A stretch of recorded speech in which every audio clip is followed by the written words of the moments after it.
In this video, I want to talk about cash flow. But before I talk about the subject directly, I need to remind you of this cycle. I've spoken about it before. You'll understand why I mentioned this in the beginning of this video. This is the cycle of denial. And there are three main phases here that keeps the cycle going. You have the honeymoon phase. That's where it begins. It begins somewhere over here. Things are going well, things are at ease, and people get attached to it. Then suddenly tension builds up. Accusation emerges. Allegations. Frustrations develop due to expectations not being met. And often expectations don't even add up. But one of the parties does not want to face that his or her expectations don't add up. So they want relief from being challenged. So they project all their tension to the outside world. And the best way to do that is to associate your frustration with someone else. So now tension builds up. The batterer, which is the one projecting their unexamined expectations, has to make life difficult for the other party because they don't want to deal with the problematic thinking of themselves. So the batterer becomes angry because the batterer has to believe that is the fault of the victim. So after a while, the batterer explodes. Whether it's a he or a she, and things go wrong. Here you have some things that may happen: hitting, choking, humiliation, imprisonment, rape, use of weapons, beating, imprisonment, or bad side kidnapping. All of this happens. This is a very dangerous phase because people can even die here. But then when things calm down, because the batterer gets exhausted, now the batterer wants to leave this behind him. He doesn't want to take responsibility for this, neither does he want to talk about it. He or she wants to be left alone. So then they will make fake promises that things are going to be better. They are making a little effort towards the victims and towards the other targets to give the impression that they are changing and that things are getting better. Well, this is just a hoax because things remain at ease. And right when you think things will remain at ease, tension builds up again. Why? Because the batterer still has unexamined expectations he or she doesn't want to face. So this is all about the batterer seeking relief from being challenged by reality. That's what it is. At the other hand, the victim or the target here is also part of the cycle because the victim or target wants to get back to the honeymoon phase. They perceive this as reality and they're holding on to this. So the victim or batterer, or the one that's battered, whether it's a victim, just a target, is also in denial. They are also seeking relief. But their expectations are different than the expectations of the batterer. But they both have unexamined expectations that keep this thing going. You can see this in dysfunctional families, in dysfunctional marriages. You can even see this in society. Society is an extension in mass of this cycle over here. What does this have to do with cash flow? One question to you. Who taught you about money?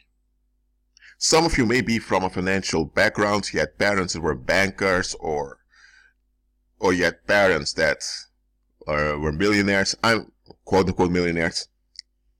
For you may be an exception, but for all the other people that listen to this, who taught you about money and what money is?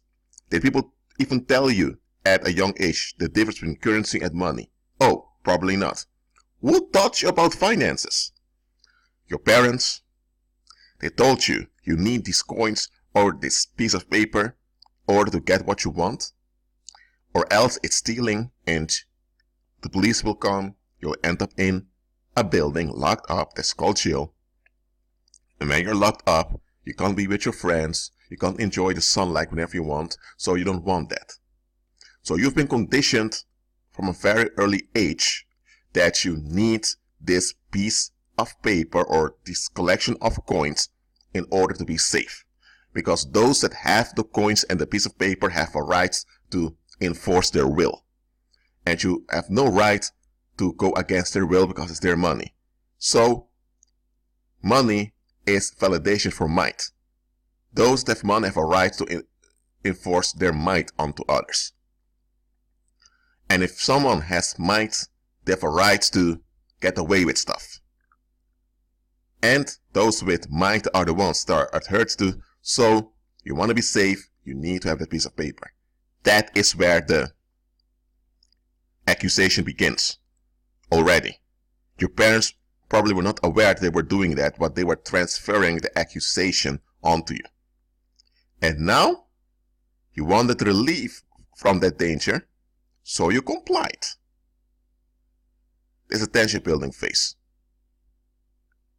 Then, when you mature, you will encounter dysfunction due to this way of thinking, because you're trusting on a piece of paper and some collection of metal, instead of trusting God and having mutual basic trust between the human beings around you, between you and the human beings around you. So there will be conflict. And when there's conflict and things escalate, they don't have to escalate in a very intense way, but things escalate, then society tells you need to have boundaries. You need to have firm expectations that you validate by enforcing those limitations onto others. And then you have relief, you have ease. And this is how it goes on and on and on. You are conditioned in this relief-seeking cycle that keeps you trapped and drains you. But you're not aware that it's a cycle. Another question. Who of you knows who this guy is? You should know who he is, because this is Jacob Rothschild. He's the head of the Rothschild dynasty, which is the #1 financial banking dynasty in the world. Did they tell you about him in school? Those of you that completed a master's degree in economics or finance, they tell you about this guy and about the impact of his dynasty, of which he's the head. No, they didn't? Hold on a minute. So you're telling me that since you're a small kid, you are initiated in this cycle of mammon, of using money? You're told that without this piece of paper or this collection of coins, you're nothing? So you are conditioned and coerced to comply with this system, but they don't tell you who is running the system? What? Even when you get an education, they don't tell you who runs it? That should be a red flag already. Why aren't they telling you how things are? But they do expect you to comply. If anyone out there would tell you, Joseph, I want you to give me $200. You would ask them, let's say your name is Joe, you would ask them, why? Why do you need $200? I don't have to tell you, just give me $200. You would walk away. You would think, I'm not going to do this. But let's say the individual comes with a gun to you and says, give me $200. Now, because he has an ability to harm you, you think, let me give the $200 because at least that will guarantee my safety. So now you give in to his will, and now he doesn't have to explain himself. So now his will is not challenged, because if you challenge his will, he has a gun, something bad may happen. Now you don't want something bad to happen to you, so to avoid the danger, you give in to what he wants. You see the difference? In the first example, the guy just asked $200 of you, and you, because there's no physical threat to you, you ask him why. He can't explain himself.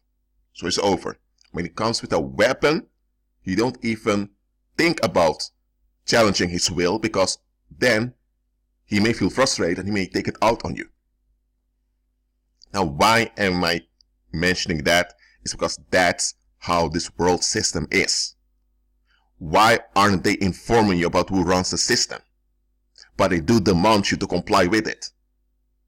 That is no different than a robber entering a store or someone on the street come with a gun to you and telling you to hand over your life to them.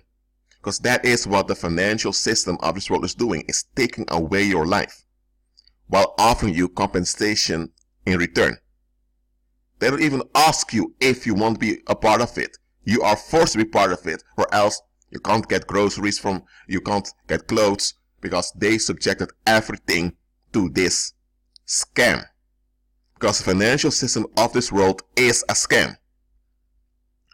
And this guy, look at the tie. By the way, the tie is a Masonic symbol of bondage. I know there are people wearing a tie out of formality. I've did it also, but you know the meaning of it.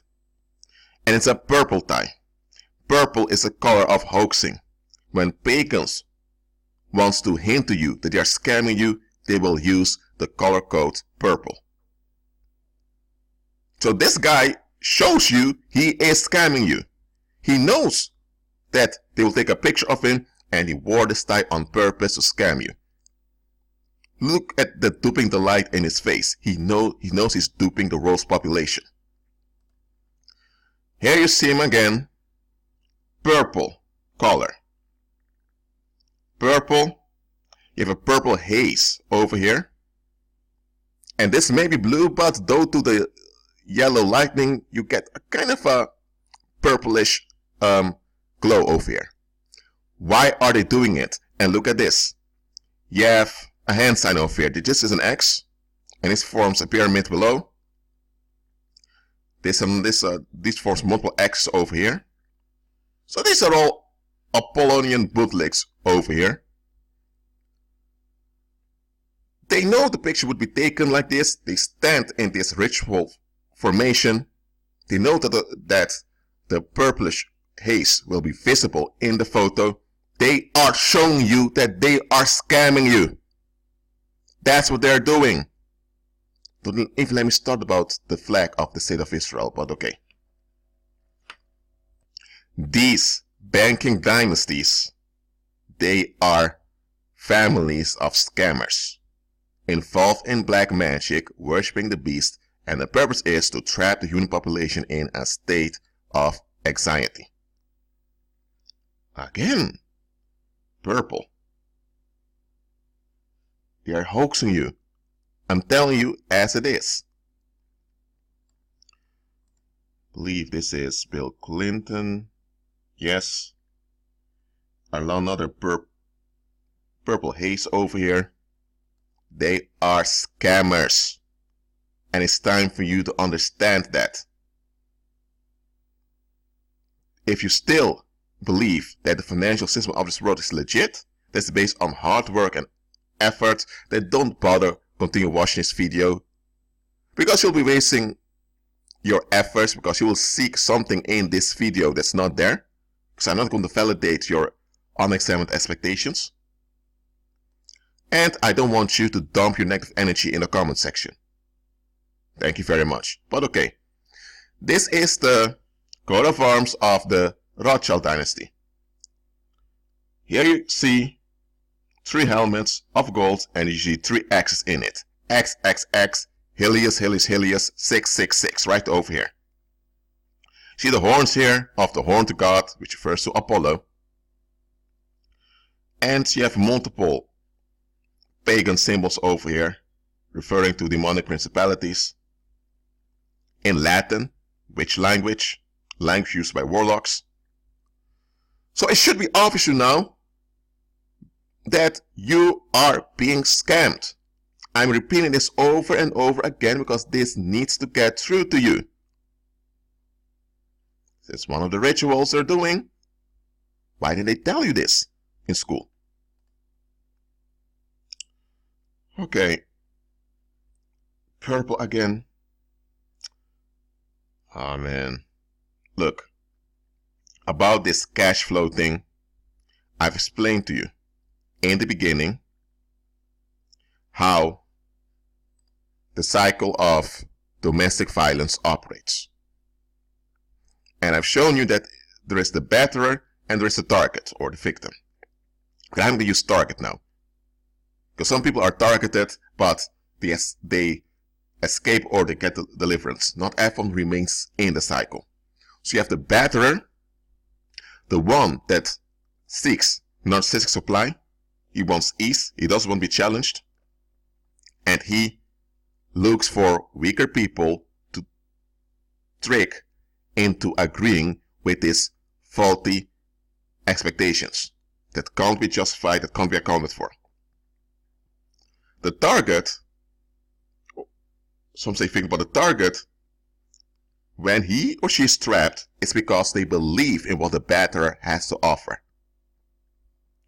After a while, it should be obvious that the batterer cannot provide anything he's promising. It's all empty words. But because there was an investment in the batterer and the batterer's expectations, the target, or you can say victim, now collides with the batterer. They adapt the perspective of the batterer just to avoid the painful fact that they've been scammed.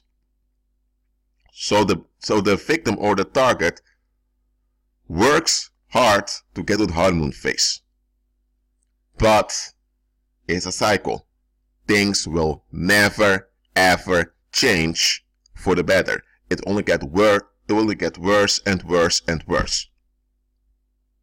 In this cycle, what keeps it going is the relief that both parties are looking for. So it's not just the batterer forcing this on the victim or the target. The victim or target also has his or her investment in it. They want relief. And this is where cash flow comes in. Because cash flow, when you look at it, it is a cycle. I'm talking about the cash flow of the world. They say that it works like this. You have the central banks that print the money. They hand it over to the government. And the government hands it out. How does the government hand it out to the people? Did you receive an envelope at home saying, John, here you have an envelope with $2,000, freshly printed, used in the community? Did they do that? No. They told you, you need to work for it. You need to contribute to society for it. So, you go to your job or do whatever labor it is that's required of you, because you need to have food in your stomach, you need to have water to drink, you need to have sanitation, you need to have clothes, and you need to have social interaction with other people. And because everyone needs to spend, everyone needs currency. So you want to get along with other people, you don't want to be a burden to yourself and to others, so you do what you have to do. Then you receive your compensation at the end of the month. And then you need to hand in most of the compensation to rent, to the basic things. And you need to pay taxes. So the government that handed out that currency after you performed the labor now wants part of it back, even though they're the ones providing it. That's already a trap. If they're the ones providing the currency and they have the monopoly on it, then they should have an abundance of it. They shouldn't have to ask any of it back from you. But you give it to them because if you don't, something bad will happen. And you don't want something bad to happen, so you give in. Then you have a little bit left during the weekend, and you will have you're going to party or you save it for church to relax. And then the corporations or the place where you spend the currency then will use that same currency to pay out their wage slaves. Then they store it on a bank. And then it starts all over again. That's a cycle. And they tell you, if you work hard enough, one day you don't have to work anymore. You'll be free to enjoy life. You'll be free to live out your dreams. But here's the trap. You'll never get out of it, because it's designed to keep you in. When you're 15, they tell you work hard, get a university degree, or start your own business, and do what you have to do. So you do it, and you end up working. In your 20s, they tell you work a bit harder, come with a good retirement plan.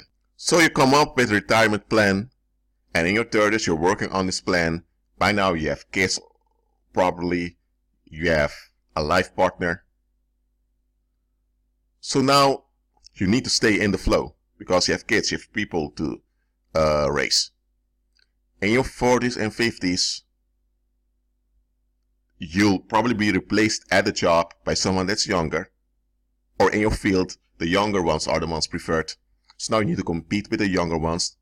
So now that will bring stress. Then in your 60s, you retire. But then you're so drained. Your youth stick is pushed out of you by all the hard work. You have health issues. And probably you have developed sicknesses and diseases also. And in your early 70s, you're probably gone. Or if you have a support group like a family that loves you, it may stand until you're 80 or your early 80s. That is the paranormal cycle of the world's financial system. And the only ones that have ease in this system are those that scam you. They are the only ones that have it easy. The others are complying with the batterers, which are the scammers. They're complying with them. They're being drained, and the demons feed off of the human energy that's drained from them. And when the demons are empowered, the demons transfer some of their strength onto the scammers, which is part of the contract, and circumstances work out easily for the scammers, and scammers are at ease, and the scammers tell you, the target, because human population is a target, that you need to work hard, you shouldn't be lazy, and if things go wrong, it's your fault, you need to fix it. Or they will use religion to tell you it's God's will. Or they will come with all kinds of philosophies like in liberalism, they'll come, or in some conservative philosophy, they'll come with things as that's the market, you need to leave the market alone. That's what they do in capitalism. They'll come with all kinds of BS explanations to hide the fact that you are in a cycle of victimization. And you are the one receiving the victimization, and they're the ones benefiting from it. That is what's going on. So the only reason cash flows between these corporations is because the life source of the population is being drained. So the life source is drained, demons over here feed off of it, and the demons then push the human beings in a direction to worship these corporations and these institutions. And that's how those that keep the scam going in the worship of Apollo remain at ease. So there is no middle class here. The term middle class is used to describe the debt slaves that have it easier than the other debt slaves. But in the end, they're all being drained. That's how it goes. It's a draining mechanism. Why didn't they tell you this when you were a kid? A lot of folks didn't know it, so they were just deceived. But many people just don't want to know it. They are just like the victim or target. They want the relief of compliance, so they comply with the cycle to get to the honeymoon phase. They want that pat on the back that they're doing a good job. And some of those targets, when you realize what's going on and you begin to seek your way out, they will rat you out to the batterers or those that serve the batterers so that you are taken out, whether you're put in jail or killed, so that they can continue chasing the relief. Because they're like drug addicts seeking the relief. And when you are a threat to the relief seeking, they will turn on you. The batterers are few. The targets are many. And the cowards among the targets are many also.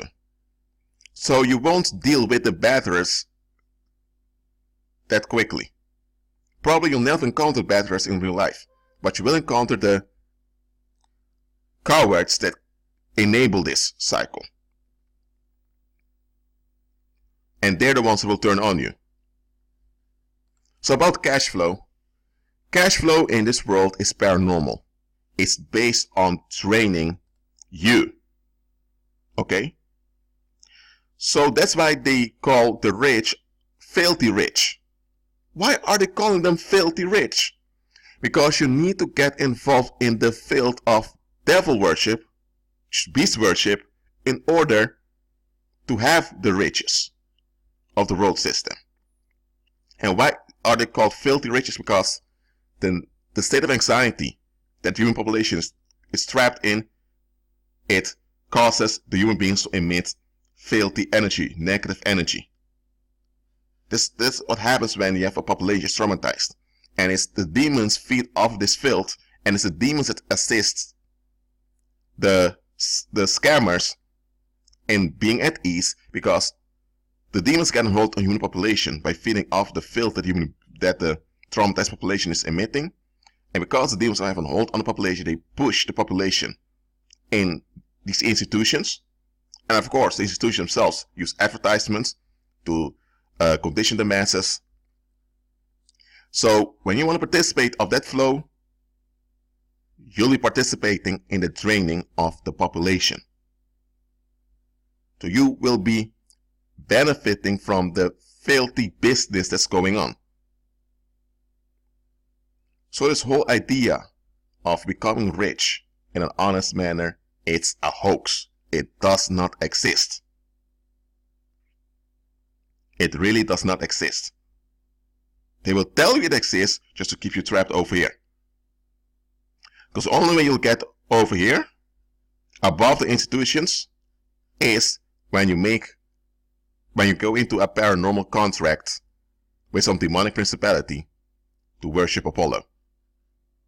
That's the only way you'll get above these institutions. There is another way in which you are in the world, but you're delivered from this pyramid game. You will still encounter the pyramid game because you'll still encounter currency and money and those institutions in daily life, but supernaturally you'll be using the pyramid game instead of the pyramid game draining and killing you. But that is when you serve Christ. And that will not be easy, because remember, the cowards will turn on you. These folks over here, when you are in line with Christ, they'll be very careful taking actions against you, because they know there will be repercussions on them. But the cowards, they will come after you. So joining these disciplines over here, whether it's in education, government, it will have an impact. You can do good through education and through media. I'm not talking about mainstream media, but through your own media or through education, by educating people, you can achieve good results. So you can do. Human beings are capable of doing good things. Okay, we're able to do what's right. However, don't think that you can use the pyramid scheme. You can use the pyramid game to change the pyramid game. Because by using the pyramid game to change the pyramid game, you will be advanced in the pyramid game. Now, you as a believer can use the whole pyramid game as a tool. For example, you need to go to your job. Why? Because you get a compensation, and you use the compensation just to pay rent, just to do the basic things. But at the same time, you don't get along with the philosophy of this whole pyramid thing. That's how you use it without being part of it. But don't think you can use the game to change the game. If that's what you're up to, you'll be frustrated, and sooner or later you'll figure out that there is no change in this game. You'll either join and benefit from the draining of the population, or you remain part of the population that's drained. That's how it goes. The third option, which is the way out to serve Christ, many don't want to do it because they will lose the social validation of the fellow debt slaves. Remember, the target or the victim also has an investment in the cycle. They want the relief. Okay? So what do you do in this world while you're still here? Christ has not returned yet. I already told you. Remain prayerful. Okay? And there's one more thing I need to tell you here. Those people that are part of the scam, they pray also. Yes. The scammers, they pray. They pray a lot. They pray unto demons. And their prayers work out in the population being pushed to spend their life source onto these institutions. We call them corporations, but really institutions is how they function. And that's why things aren't easy for them. So they don't work. They cause the population to work, and the population expands in their for their short-term benefit. That's what they do. And then amongst the population, you have pagans that see through this pyramid game. They don't have Christ. So what they do is they chase ritual money. So they are not part of the those that made a demonic contract. So they're still considered part of the debt slaves, but they use paranormal aid to cause cash to flow to them. And this works in small amounts. For example, you can have someone that performs money rituals at home, and suddenly they are in the mall, and someone feels pushed to just donate money onto them. It can be an old grandma that's walking her dog there, or it can be some businessman that suddenly feels the urge just to donate money onto them. What's this? They've done money rituals, now the demons are pushing people to drop cash at them, and it works. So it can be that one day they suddenly receive 50 euros, or it can be that they're at a job and so suddenly many of the customers give them tips, and the tips are very high. The customers are pushed to do this by the demons that push them. But it works that the pagans that do the money rituals, they get extra cash. For example, you can be a waiter somewhere, but suddenly you have more tips than wage. Let's say that your wage is 1400 euros netto. I mean, that's what you get on the bank. But you have 3000 euros in tips only. How did you do that?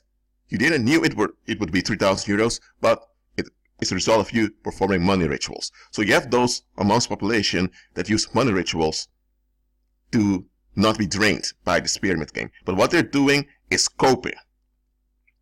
It works. They have it a bit easier than the rest, but it's coping. They're still stuck. As a believer, you go to your job, you pay your rent, you do what you have to do, but you can also pray and cause unexpected flow to come to you. As a believer, you have a right to do that. One time, I heard people, those are church folks, telling, no, you can't pray for money, you can't pray about finances. You can ask the Lord, but you need to earn it. And I was thinking, what? No. If pagans will see through this BS, they're using the paranormal to advance their health, because they realize if they have to remain stuck at being drained, it will kill them. If those pagans amongst the debt slaves realize, hold on a minute, we can't do this by our own strength. There are many cows amongst us, you know what, we need to have some aid. They go to the paranormal and they get aid. And that's how they end up being able to finance holidays. They can make world trips. They even manage to purchase their own homes without getting into debt, though, to mortgages and all of that. They bypass the system through the paranormal. And now you are a believer, you have the real power. But they tell you, you need to be faithful and honest with this scam that's draining you to worship the beast, the false king. Are you out of your mind? Come on now. So do what you have to do. You go to your job, if you have one, to pay the rent. If the rent is paid and you have food in your stomach, that's the basis, that's good. Always make sure your rent is paid. The first thing to do, then there's food in the house, all the rest can wait. And if you have debt collectors that are haunting you, use prayer against them and against whoever is sending them. Do it. Your life as a human being is far more important. So if rent is paid, it means you're not homeless and you have food in your stomach. That's the basis. All the other things can wait, or they need to be cancelled if it's not practical anymore. So this whole idea of debt collectors chasing you and chasing you and chasing you, if when they know that they can't get anything from you, it's demonic. It's stalking. That's what it is. And there are times you don't even have any debt, but they will fake as if you have a debt just to stalk you. Yes, those Apollonian institutions, they will stalk you. They will harass you to drain you in worship of Apollo. They will do it. There are pagans. They don't have Christ, but they use the paranormal to push away the stalkers. And it works. And now you have believers think you have to put up with everything until Christ returns? No! Pray. You command finances and currency to come to you. You still go to your job and do what you have to do, but meanwhile you command to come after you. You're not going to think, oh there, I need to pay this bill. How am I going to do it? Oh, I want to write fiction, but how am I going to afford that? No. Unlearn the toxic thinking concerning finances that the world taught you. Begin to command the flow to come to you. And it will. As a believer, it will happen unless Holy Spirit says no. Because it can be that Holy Spirit tells you, not going to do that. Let's say your name is Richard, and you're asked, and you earn well with your part-time job, you are able to pay the rent, you're not into having flat screen TVs and all of that crap, so you're provided for, you're not being drained, so you don't have any health issues because you work part-time, but you think, you know what, Lord, the earth is my home, you commanded me to be fruitful and to multiply on the earth, and it can't happen if I'm stuck with this little compensation each end of the month. I'm not unthankful, Lord, but I need there needs to be more for me to spend so that I can do more. And that's being practical, that's being realistic. Let's say now that you begin to exercise your faith, you still go to your job, but meanwhile you're commanding cash to flow to you instead of you having to chase cash. Then it begins to work out that you receive people that suddenly just donate money to you and they don't even know you anymore. So things begin to happen. You still go to your job, you're not greedy, but you realize your faith is working. Now when your faith is working and cash is flowing to you, what's going to happen? You are hacking the system and bypassing the system. You're using the system instead of letting the system use you. You don't try to save nor reform the system because you know it's all corrupt, but you're using it because you are forced to deal with it whether you want or not, but you don't give in to this coercion. You now use the supernatural to overrule the system. Because you're not going to allow yourself to be limited by the requirements of the system. So when you're doing this, demons will notice it. And then demons think, you know what? Okay, let me use the name Robert. This Robert is hacking the system. He's smart. He doesn't tolerate us to drain him. You know, we're going to help him. We are going to send 5,000 euros to his bank account just like that. We're going to do it. Why? Because once we do that, he'll be overwhelmed, and in this shock, he will be so glad, and this shock of gladness will blind him from looking at the bigger picture. When he begins to spend that 5,000 euros, people around him come to notice he's spending a lot. But because those people can't see where the money came from, because they see that he only works part-time, the people around him are going to become frustrated, they're going to become upset. And when the people are upset, they don't want to face themselves, that they're the ones upset. They don't want to self-reflect. So they will blame Robert for them being upset, and now they want to take vengeance on Robert. So we will donate 5,000. Those are just digital numbers, they're just fictional, but we'll donate it to him because we'll know it will trap him sooner or later. The Holy Spirit sees this, and the Holy Spirit says no. And what happens? Whole angelic beings are sent out to hinder the operation of those demons.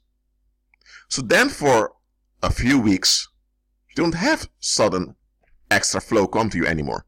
And you think, is my faith not working? Your faith is working. The demons saw your faith was working, and they wanted to help you out in your walk by faith to harm you. Because they want you to be drained by the system, but because now you're overruling the system, they want to bring you back under the black magic of the system, and they will help you out to let you think that the extra help they've given you is a result of your faith, even though it's a trap. That's also what you need to look out for. And this is seldom spoken of by those prosperity preachers, as I call them. They tell you if you pay your tithes and you decree by faith, things will go easily when it comes to finances. Well, that's not true. If you're a pagan and you're doing money rituals, there will be some ease to some extent, because even those pagan Israelites need to be careful how they spend the extra that comes in. If you're a believer and you overrule the system, demons will retaliate against you, and they will trap you in danger. That's why you don't rely on your finances. You don't rely on your bank account. You rely on Christ. Okay? And when the Holy Spirit blocks an outcome, or when the Holy Spirit says no to one of your prayers, praise Him. Well, that's it for now. I hope this video has edified you. Keep agreeing with Christ and be at peace.